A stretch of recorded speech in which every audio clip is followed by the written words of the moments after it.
Lay it on me, dude. You're a spoiled rich run the world.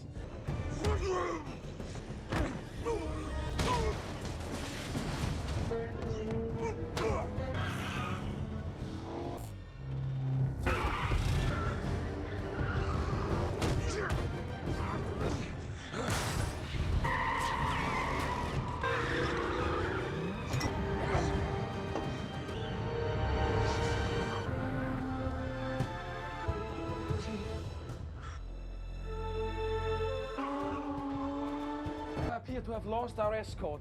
It's made of. You ready, Al? If we can't break through, we stop it.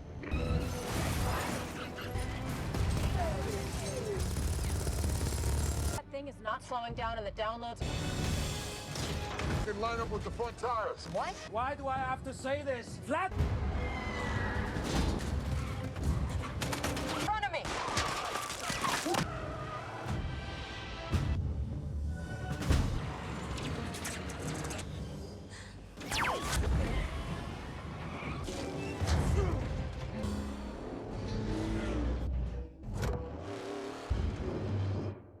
Rip these magnets and fry it. Not invincible. But you know world. Let's do it. Let's go. 3.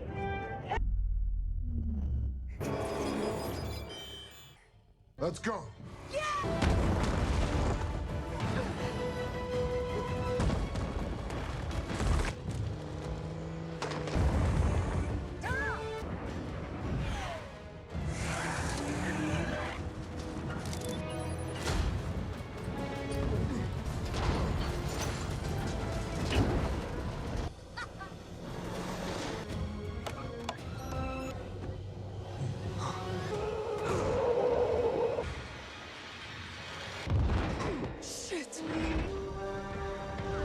Hey guys, today we are diving deep into the gloriously absurd and deeply heartfelt world of F9, the Fast Saga, a film that somehow manages to combine street racing, global espionage, and rocket science into one adrenaline-fueled package. We are going to break down every impossible jump, every emotional revelation, and every time someone reminds us what family truly means. So, buckle up, because this is going to be a wild ride. And if you had a good time with this, a like and a subscribe is a free way to help me keep making more.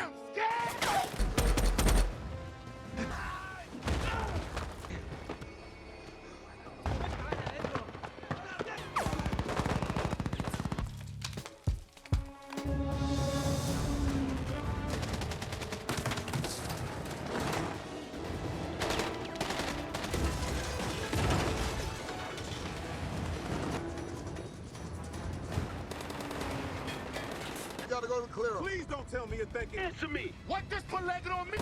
How fast, sis? Only goes up to 70. What?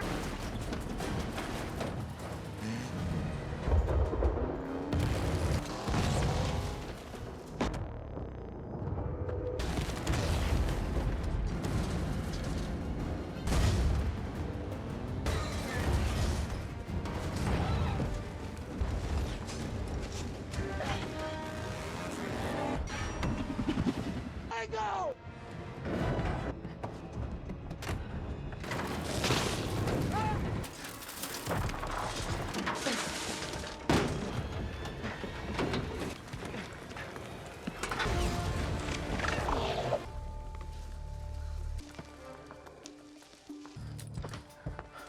I think I found us another way out. 2 more.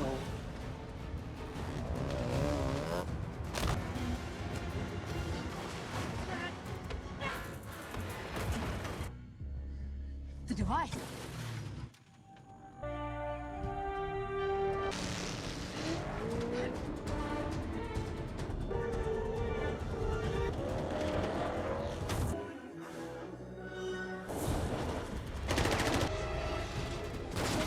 But I said it looks like a bridge.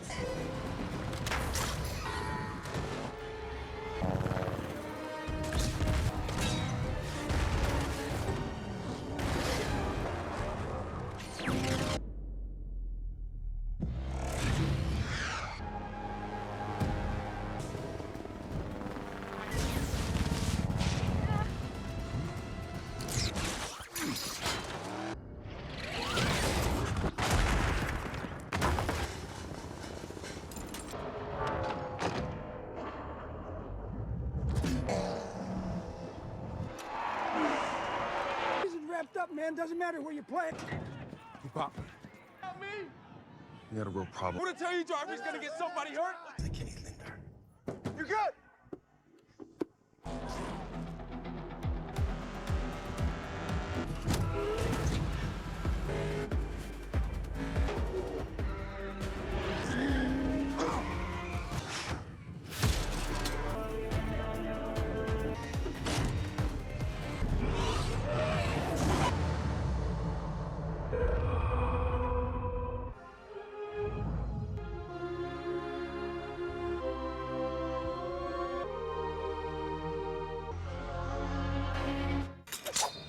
Down, now!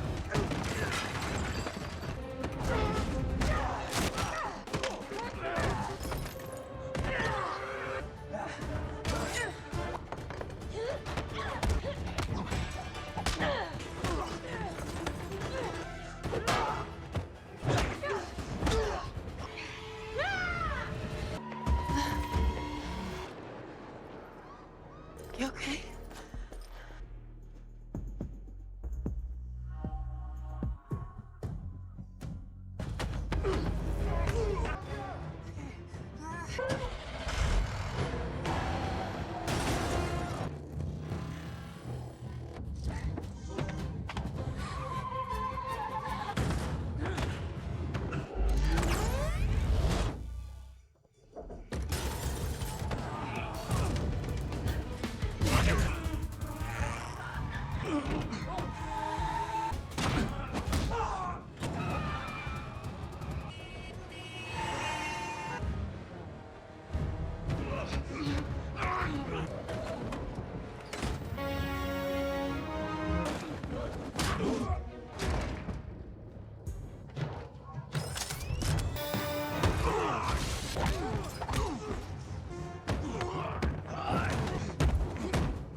Of course I am.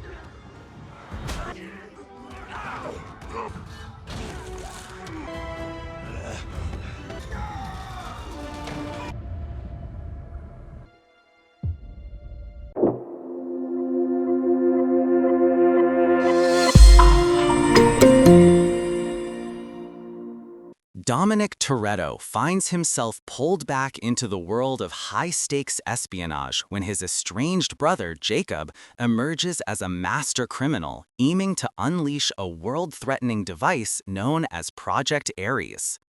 With the fate of humanity hanging in the balance, Dom and his crew must confront long-buried family secrets, survive impossible car chases, and even venture into space, all while navigating the treacherous schemes of their old enemy, Cipher. Our story, or at least the foundation of Dom's deeply rooted issues, actually begins way back in 1989. We're transported to a dusty, sun-baked racetrack, the roar of stock car engines a visceral presence shaking the very ground. Young Dominic, a wiry and intense kid, watches his father, Jack Toretto, a man of quiet strength and unwavering dedication, as he works on his beloved stock car. The scent of gasoline and burnt rubber hangs heavy in the air, a familiar comfort for the Toretto boys. Young Jakob, Dom's younger brother, is also there, observing with a focused intensity that hints at the formidable operative he'll become. The tension is palpable even before the race begins. There's a quiet rivalry, a competitive spirit between the brothers that the film quickly establishes as a deep-seated fracture point. The race itself is a symphony of controlled chaos. Engines scream, tires squeal in protest as cars jostle for position, their metal bodies groaning under the strain. Jack Toretto is in the lead, pushing his machine to its limits, the cheers of the crowd a distant hum against the mechanical symphony. Then, in a sickening crunch of metal and a sudden burst of flame, disaster strikes. A rival car clips Jack's vehicle, sending it spiraling into the barrier. The impact is brutal, a deafening clang, followed by the horrifying silence that only accompanies such a catastrophic event. Smoke billows into the sky, a dark plume against the bright afternoon. Young Dom rushes forward, his heart pounding in his chest, a desperate plea escaping his lips. He sees his father, trapped, dying, and hears the terrible accusations hurled his way by Jakob, who blames Dom for tinkering with the car that fateful day. This single, traumatic event, steeped in grief and misunderstanding, forms the gaping wound between the Toretto brothers, a wound that festers for decades. The race itself is a symphony of controlled chaos. Engines scream, tires squeal in protest as cars jostle for position, their metal bodies groaning under the strain. Jack Toretto is in the lead, pushing his machine to its limits, the cheers of the crowd a distant hum against the mechanical symphony. Then, in a sickening crunch of metal and a sudden burst of flame, disaster strikes. A rival car clips Jack's vehicle, sending it spiraling into the barrier. The impact is brutal, a deafening clang, followed by the horrifying silence that only accompanies such a catastrophic event. Smoke billows into the sky, a dark plume against the bright afternoon. Young Dom rushes forward, his heart pounding in his chest, a desperate plea escaping his lips. He sees his father, trapped, dying, and hears the terrible accusations hurled his way by Jakob, who blames Dom for tinkering with the car that fateful day. This single, traumatic event, steeped in grief and misunderstanding, forms the gaping wound between the Toretto brothers, a wound that festers for decades. Fast forward to the present, and we find Dominic Toretto, now a man seasoned by years of high-octane adventures, attempting a semblance of peace. He's living off the grid on a remote farm, far from the city lights, the scent of fresh earth and the chirping of crickets replacing the engine fumes and gunfire of his past. He's with Letty, the love of his life, and their young son, Brian. The scene is idyllic, almost too perfect. Dom is teaching little Brian how to work on a tractor, the rhythmic clang of tools against metal echoing in the quiet barn. The image of domestic tranquility is striking, especially for a man who lives life a quarter mile at a time. Letty, ever the pragmatist, senses Dom's underlying restlessness. She knows a man like Dom can't simply trade supercars for farm equipment forever.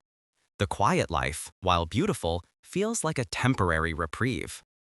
Their peace, as expected, is shattered by the arrival of an old friend, or rather, a familiar group of friends with an urgent message.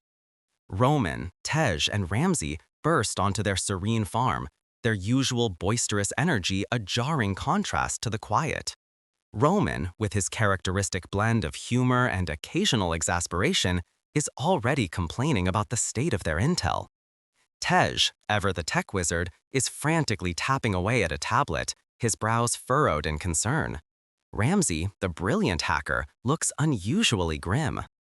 They bring news of Mr. Nobody, the enigmatic government operative who has been both an ally and a puppeteer in their previous adventures. Nobody's plane has gone down, seemingly shot out of the sky by a mysterious force. On board was a critical package, something called Project Ares, a device so dangerous it could plunge the world into chaos. The situation is dire, and the crew's faces reflect the gravity of the threat. The quiet farm instantly transforms into a strategic command center, the sounds of their urgent whispered conversations replacing the gentle hum of nature. Dom, despite his desire for a peaceful life, knows he cannot turn away from this. The call of duty and the implicit danger to his own family is too strong to ignore. The past, in its loudest, most explosive form, has come knocking. The hunt for Mr. Nobody's plane wreckage leads Dom and his crew to the dense, sun-drenched jungles of Monte Quinto. The air is thick with humidity, the oppressive heat a stark contrast to the cold calculation of the mission. The drone footage Tej pilots through the dense canopy shows the mangled remains of the jet, a twisted metal carcass against the vibrant green. It's a somber sight, a testament to the brutal efficiency of whatever brought it down. As they meticulously search the crash site, the sounds of snapping twigs and rustling leaves are magnified by the tension. They're not alone. Suddenly, the jungle explodes with gunfire. The distinctive crack of rifle shots rips through the air, forcing the team to scatter. Dom, ever the leader, yells commands, his voice a guttural roar above the din. The fight quickly escalates from a search and rescue to a full-blown combat zone. But this isn't just any combat. They quickly realize the opposition has a strange, powerful weapon, an electromagnetic device, a giant, mobile magnet that rips through the jungle, tearing metal objects from their moorings with an unsettling metallic shriek. Trees splinter and crumble as cars are violently wrenched from the ground, flung through the air like toys. It's a chaos of twisted metal and flying debris, a testament to the sheer destructive force of this new threat. During the escalating chaos, the magnet snatches Dom's car, pulling it inexorably towards a massive armored truck, a hulking metallic beast at the heart of the enemy's operation. The groaning of stressed metal, the grinding of gears, the high-pitched whine of the magnet's energy field, it all converges into a terrifying symphony. Dom, with a primal yell, leaps from his car just before it's crushed. He's on foot, dodging bullets and the erratic pull of the magnet, a blur of motion through the jungle. He sees Tej in peril, his car pinned and about to be destroyed. Without a second thought, Dom executes an insane physics-defying leap, swinging on a dangling vine, a human projectile launched through the air. He crashes into Tej's car, narrowly pulling his friend to safety just as the vehicle is obliterated. It's a classic Dom move, sacrificing his own safety for a friend, embodying the family mantra even in the face of impossible odds. Amidst the confusion and the roar of engines, a figure emerges from the chaos, a man whose movements are as precise and deadly as Dom's own. He's lean, imposing, and his eyes hold a familiar intensity. It's Jakob. The revelation hits Dom like a physical blow. The brother he disowned, the one who carries the weight of their father's death, is not only alive, but is the mastermind behind this attack. The air crackles with unspoken history, with decades of resentment and betrayal. Jakob, with a smirk, delivers a cutting line about Dom always being the one to run away from their past. The words are sharp, meant to sting, and they do. The jungle, already a scene of destruction, now feels charged with an even deeper, more personal conflict. Dom's initial shock gives way to a simmering rage. This isn't just a mission anymore, it's a deeply personal war. The sounds of distant gunfire and the frantic shouts of their crew fade into the background as the two brothers lock eyes, their shared history a heavy, invisible weight between them. With Jakob's shocking reappearance and the revelation of his involvement with Project Ares, the team, shaken but determined, regroups in London. They set up shop in one of Mr. Nobody's many clandestine safe houses, a place teeming with screens displaying encrypted data and schematics. The mood is tense, the air thick with apprehension. Ramsey, her fingers flying across a keyboard, meticulously pieces together the fragments of data they salvaged. She explains Project Ares, detailing its terrifying capability. It's a global digital weapon, capable of hijacking any computer system on Earth. This isn't just about stealing money or causing a few power outages. This is about control, about plunging the world into total chaos with the push of a button. It's a tool for absolute global domination, And Jakob, apparently, is the key to activating it. The stakes have just been raised exponentially. As Ramsey dissects the digital threat, Roman, ever the one to point out the obvious, and sometimes the ridiculous, laments their current predicament. So we're basically fighting James Bond now, but he's Dom's brother and he's super good at everything, he quips, a touch of his usual sarcasm bleeding through his genuine worry. Tej, though, is more focused. He points out a curious detail in Mr. Nobody's recovered files, a photograph, partially obscured, showing Nobody with another figure. A flash of recognition crosses Dom's face. He recognizes the silhouette, the way the person carries themselves. "It's O'Connor," he says, his voice a low rumble filled with a mix of surprise and a quiet ache of nostalgia. The mention of Brian O'Connor, a ghost from their past who has chosen a life of peace with Mia, adds another layer of complexity to an already convoluted situation. It's a subtle nod to the character's continued presence in their world, a reminder of the family members who are still out there, living their own lives. The gravity of the situation, the personal vendetta against Jakob, forces Dom to make a difficult call. He dials Mia, his sister, knowing that involving her means pulling her back into the dangerous life she left behind. The phone rings, each pulse a drumbeat of reluctant necessity. When Mia's voice comes through, there's a mixture of concern and a familiar resilience. Dom doesn't mince words. He tells her about Jakob, about Project Ares, about the danger. Without hesitation, Mia agrees to come. The bond of family, particularly between the Toretto siblings, is unbreakable, even when it means facing their shared, painful past. Mia's arrival injects a different kind of energy into the safe house. Her presence is a calming force, but her mind is sharp, her understanding of their family dynamics unparalleled.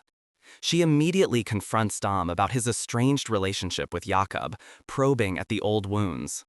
There's a quiet intensity in their conversation, the hushed tones underscoring the deep-seated pain. The sound of her voice, steady and firm, pushes Dom to confront the very thing he's been running from for decades. It's during this tense family reunion that another shockwave ripples through the crew. The surveillance footage, the cryptic clues, and a single, almost imperceptible detail from Mr. Nobody's encrypted messages all point to an impossible truth. Han is alive. The name hangs in the air, a breath held by everyone in the room. Roman, ever the first to react, lets out a disbelieving gasp. Han? Like our Han? The one who exploded in Tokyo? Again? The sheer audacity of the suggestion, the idea that someone they mourned so profoundly could be walking among the living, is almost too much to process. Tej, usually so composed, stares wide-eyed at the screen, a slow grin spreading across his face. The movie then takes us on a journey back in time, to the streets of Tokyo, to provide context for this monumental revelation. The scene replays the devastating crash we saw in the Fast and the Furious Tokyo Drift, and again in Fast and Furious 6. The brutal impact, the crunch of metal, the subsequent explosion, the fiery inferno that consumed Han's RX-7. The sounds are just as visceral, the impact just as shocking. But this time, we see it from a different perspective. We see Mr. Nobody, that cunning, shadowy figure, orchestrating a deception. He's there, a master puppeteer, pulling the strings. It's revealed that Han's death was a meticulously staged illusion, a deep cover operation designed to protect a young woman named Elle, and, more importantly, a crucial component of Project Ares. A unique DNA-activated key passed down through Elle's family that can control the device. The death was to protect Han and Elle from the very forces now pursuing Project Ares. The revelation unfolds with the precision of a Swiss watch, each piece clicking into place, the sound of the explanation satisfyingly tying together loose ends from previous films. Han, a man of quiet wisdom and unwavering loyalty, has been living under the radar, a ghost in the machine, protecting Elle and the dangerous secret for years. The sheer audacity of this plot twist, of course, elicits a collective groan of how many times can they fake someone's death from the audience. But hey, it's Fast and Furious. Suspension of disbelief is practically a required skill. With the knowledge of Han's survival, the team shifts their focus to finding him in Elle. Their next lead takes them to Edinburgh, Scotland, a city of ancient cobblestone streets and historic architecture, which, naturally, is about to become the backdrop for another ludicrous car chase. The team has discovered that Jakob, with Otto's backing, plans to steal the second key to Project Ares during a high-profile convoy transfer. The plan is simple, yet utterly insane. Disrupt the convoy, snatch the key, and stop Jakob. The chase begins with a deafening roar of engines and the piercing wail of police sirens echoing through the narrow streets. Jakob, ever the master operative, drives a monstrous armored truck, a hulking metallic beast impervious to conventional attacks. His crew, a well-oiled machine of skilled drivers and combatants, are like shadows, weaving through traffic with ruthless efficiency. Dom, in his signature Charger, is right on their tail, the guttural rumble of his engine a familiar battle cry. Letty and Mia, in other modified vehicles, are a whirlwind of controlled aggression, their tires squealing as they take impossible turns. But the real star of this show, aside from the sheer chaos, is Ramsey's magnificent magnet car. This specially modified vehicle houses an enormous, remotely activated electromagnet. The metallic hum of its activation is quickly followed by a guttural groan of tearing metal as it snatches vehicles, lampposts, and anything else metallic from the streets, flinging them aside like discarded toys. The sound is utterly incredible, a symphony of destruction.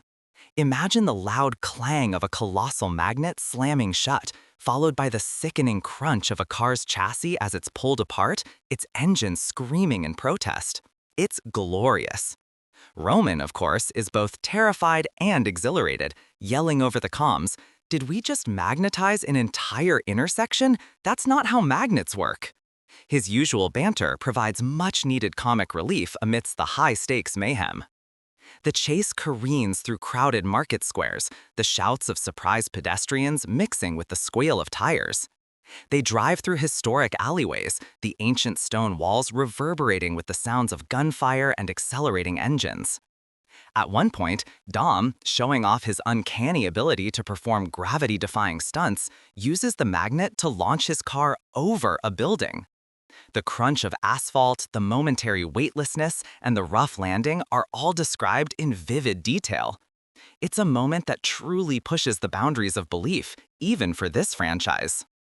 Roman, of course, is both terrified and exhilarated, yelling over the comms, "Did we just magnetize an entire intersection? That's not how magnets work." His usual banter provides much-needed comic relief amidst the high-stakes mayhem. The chase careens through crowded market squares, the shouts of surprised pedestrians mixing with the squeal of tires. They drive through historic alleyways, the ancient stone walls reverberating with the sounds of gunfire and accelerating engines. At one point, Dom, showing off his uncanny ability to perform gravity-defying stunts, uses the magnet to launch his car over a building.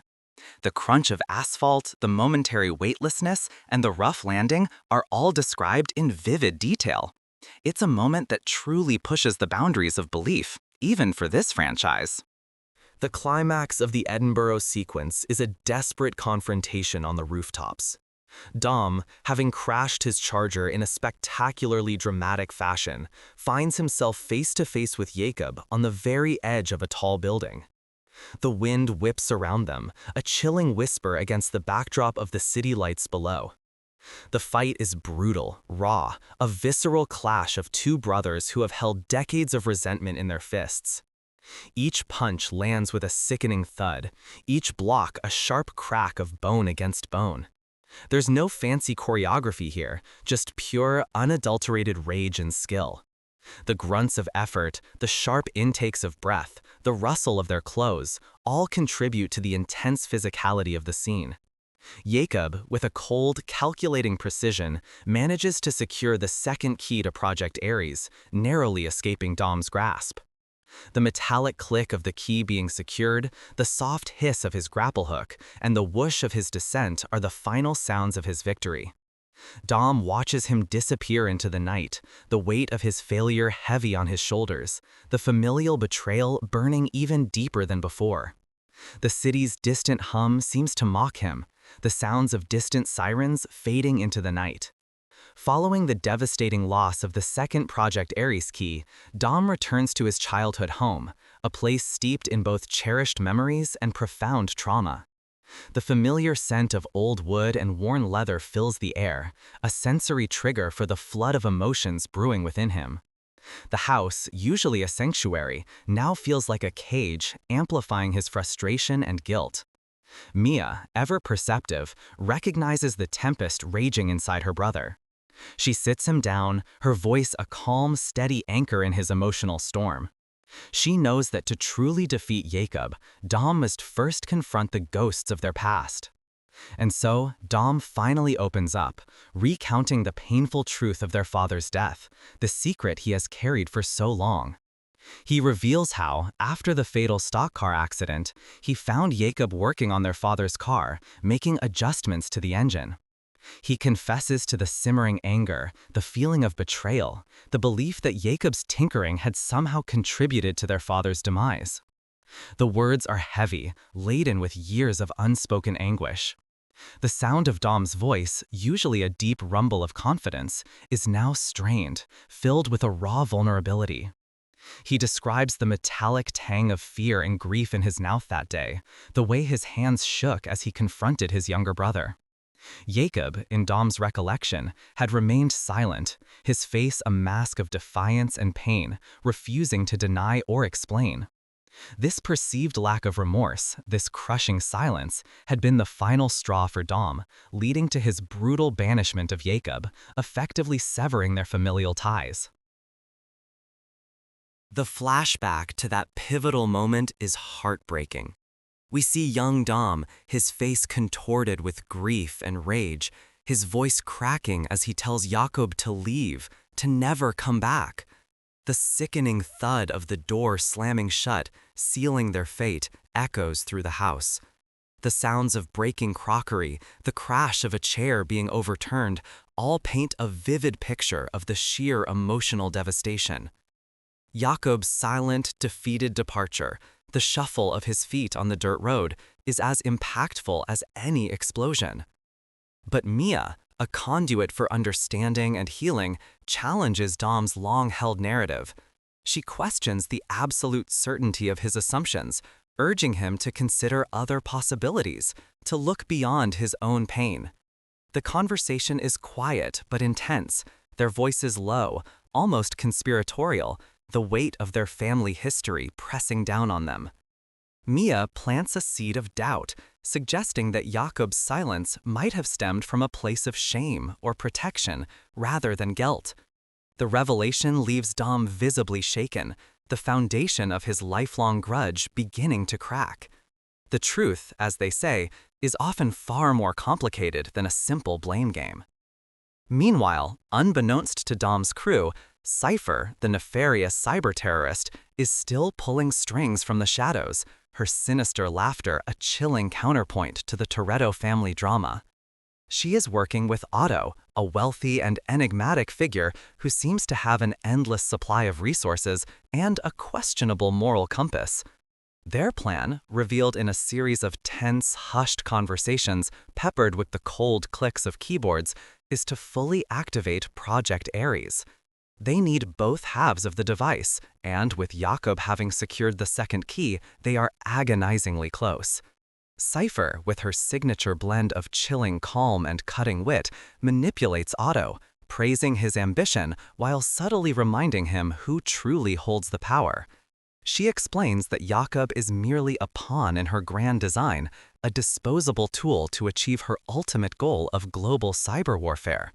The sounds of their conspiratorial whispers, punctuated by the soft beeping of their communication devices, underscore the insidious nature of their alliance.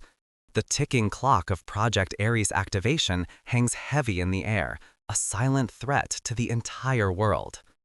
The long-anticipated reunion with Han finally takes place in Tokyo, a city bustling with vibrant lights and an almost overwhelming symphony of urban sounds. The distant murmur of countless conversations, the soft hiss of pneumatic doors on bullet trains, the endless hum of electricity. It's a sensory overload, yet beneath it all, there's a quiet tension. Dom, Mia, Letty, Roman, Tej, and Ramsey arrive at a hidden safe house, a quiet oasis amidst the urban sprawl. The door slides open with a gentle whoosh, revealing Han. He stands there, a ghost brought back to life, his signature stoic calm unwavering, a faint, knowing smile playing on his lips. The sight of him elicits a chorus of gasps, a mix of relief and disbelief from the crew. Roman, predictably, is the most vocal, his voice thick with emotion. "Han, you magnificent bastard! We thought you were ramen!" he exclaims, a watery laugh escaping him as he rushes forward for a bone-crushing hug. The sound of their heartfelt embraces, the pats on the back, and the choked-up greetings are a stark contrast to the usual explosions and gunfire. Han, with his characteristic quiet grace, introduces them to Elle, the young woman he has been protecting for years. Elle is a fascinating character, quiet and watchful, but with a fierce intelligence in her eyes. She is revealed to be the true key to Project Ares, or rather, her unique DNA. She explains that the device was created by her parents, brilliant scientists who wanted to build a failsafe for the world's digital infrastructure, something that could reset everything if it went wrong. But they also built in a security measure. It could only be activated by a specific genetic code, hers. The story unfolds, told in Han's calm, measured tones, and Elle's soft yet firm voice. We learn about the ruthless assassins who hunted her parents, the desperate measures Mr. Nobody took to protect her, including faking Han's death. The sound of Han's gentle reassurances to Elle, the rustle of her jacket as she shifts nervously, all contribute to the emotional weight of the scene. The team then moves to a secret underground facility, a place humming with unseen technology. Here, the true horror of Project Ares is laid bare. Ramsey projects a holographic display of the device, its intricate circuits glowing with an ominous blue light. It's a terrifyingly elegant piece of engineering, capable of overriding any digital system on Earth, from power grids to defense networks. The implications are staggering. One wrong move, one push of a button, and the world could plunge into an unprecedented dark age. The quiet hum of the projector, the low, serious tones of Ramsey's voice as she explains the technicalities, all amplify the sense of impending doom. The weight of the world, it seems, now rests on Elle's shoulders and on the combined strength of the Fast family. While Dom and the others are busy with family reunions and high-tech explanations, Roman and Tej, being the perpetually unlucky comic relief, are on their own side mission. They've been tasked with acquiring a highly specialized piece of equipment from a notoriously secretive tech genius named Yosef, who operates out of a chaotic makeshift hideout. The place is a cacophony of whirring machines, clanking metal, and the general disarray of a mad scientist's lair. Sparks fly, wires crisscross every surface, and the air smells faintly of ozone and burnt coffee.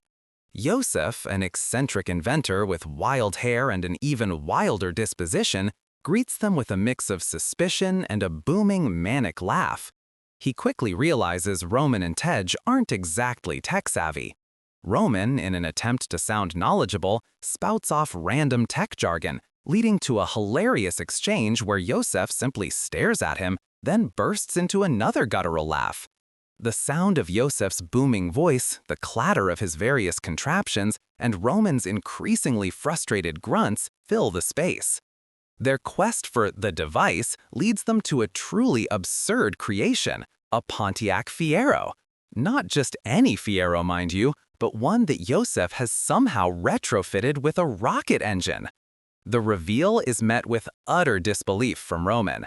A Fiero? That's our ticket to what? The moon? Are we going to space now? He deadpans, his voice dripping with incredulity.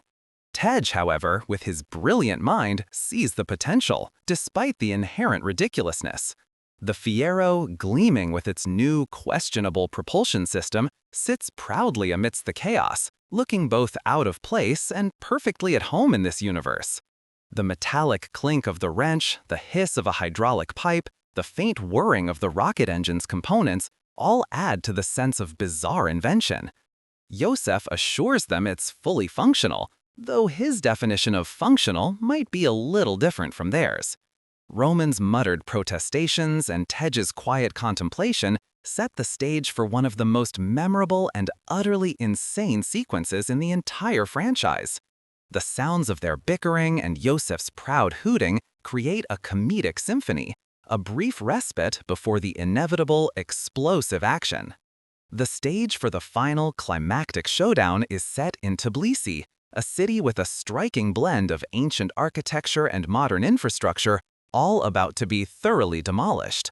Jakob, backed by Otto and the formidable forces of Cipher, has successfully initiated Project Ares. Their goal? To launch a satellite that will broadcast the Ares signal globally, plunging the world into a new era of cybernetic control. The air thrums with a palpable tension, the distant rumble of approaching engines signaling the start of the final battle. The city streets become a chaotic battlefield. Dom and his crew, a blur of highly tuned metal and strategic brilliance, unleash their full arsenal. The distinctive roar of Dom's charger, the high-pitched whine of Letty's bike, the aggressive growl of Tej's customized vehicle. It's a symphony of horsepower and controlled mayhem. The primary target is a massive, armored truck, a truly monstrous vehicle, rumbling through the streets like an unstoppable juggernaut. It carries the precious satellite, its metallic shell glinting under the harsh glare of artificial light.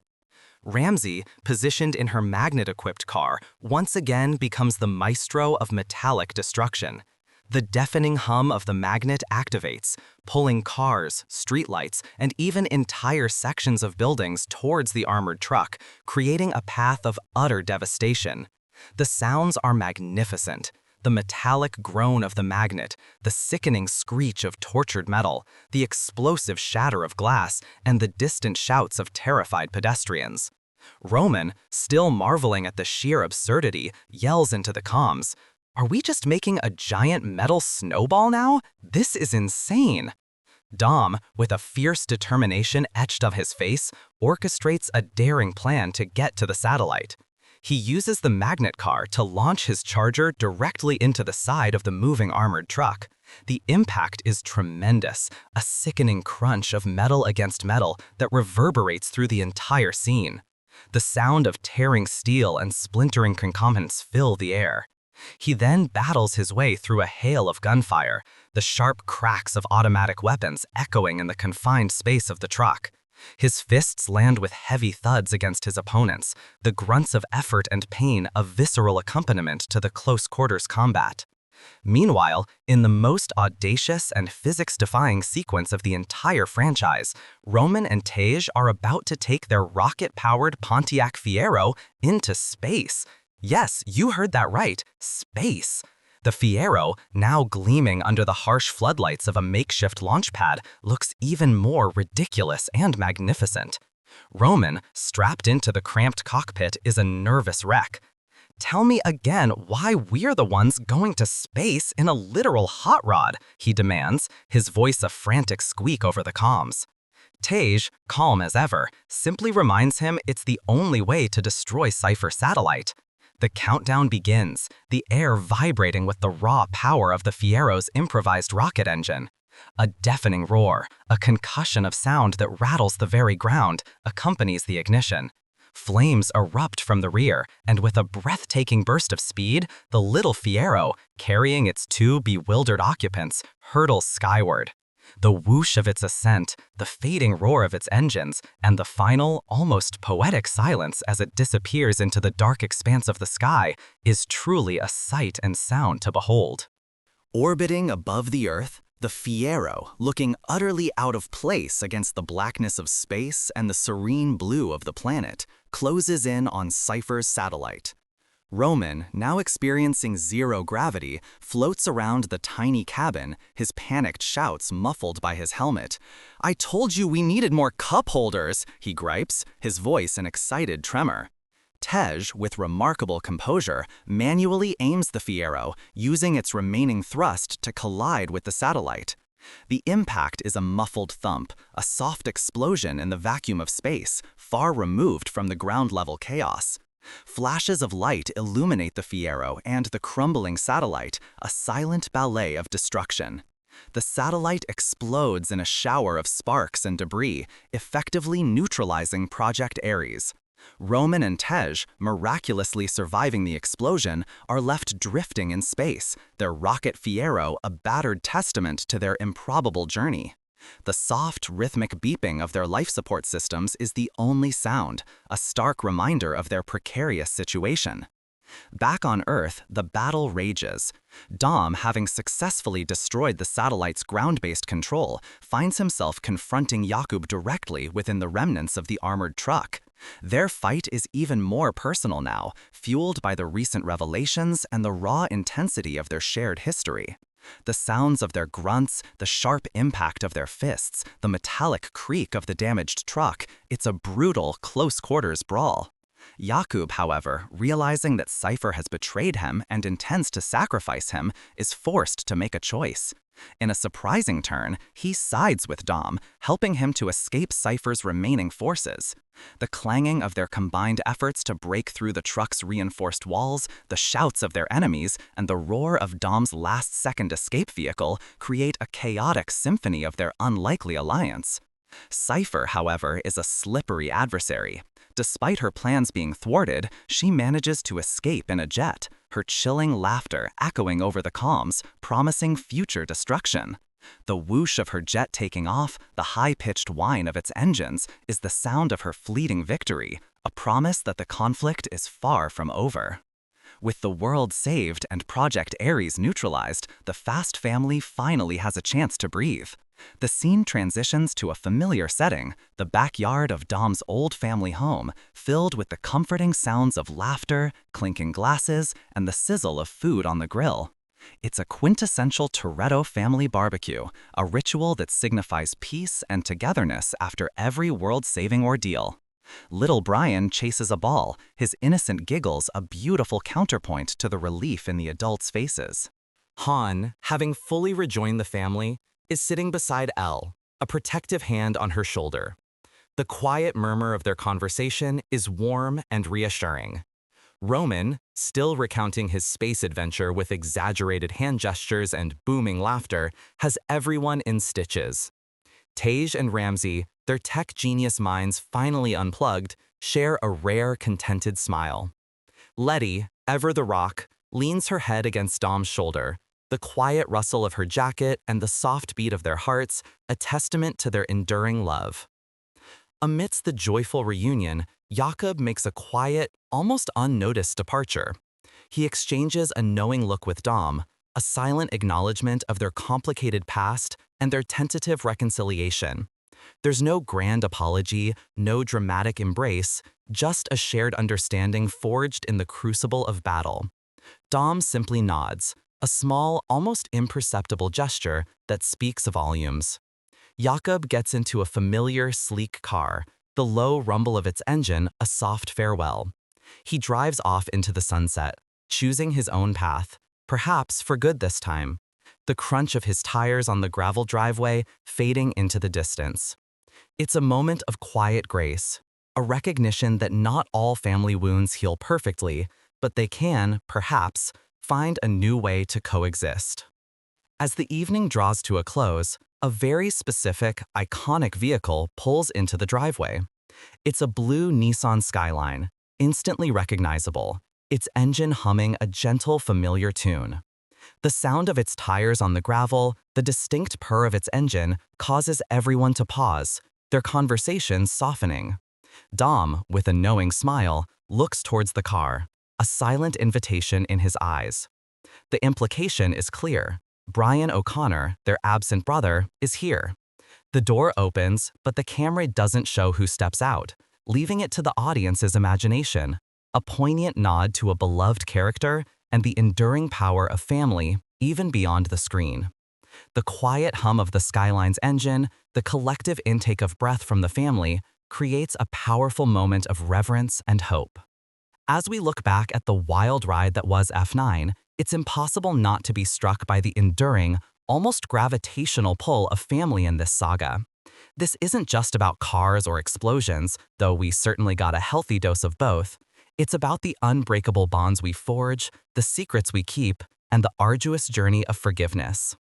Dom's path with Jakob reminds us that confronting our past, even the most painful parts, is essential for true healing, and that sometimes the ones we push away are the ones who need us most. It's a testament to the idea that no matter how far we drift or how many impossible obstacles we face, the heart of our chosen or biological family will always call us home. As we look back at the wild ride that was F9, it's impossible not to be struck by the enduring, almost gravitational pull of family in this saga. This isn't just about cars or explosions, though we certainly got a healthy dose of both. It's about the unbreakable bonds we forge, the secrets we keep, and the arduous journey of forgiveness. Dom's path with Jakob reminds us that confronting our past, even the most painful parts, is essential for true healing, and that sometimes the ones we push away are the ones who need us most. It's a testament to the idea that no matter how far we drift or how many impossible obstacles we face, the heart of our chosen or biological family will always call us home.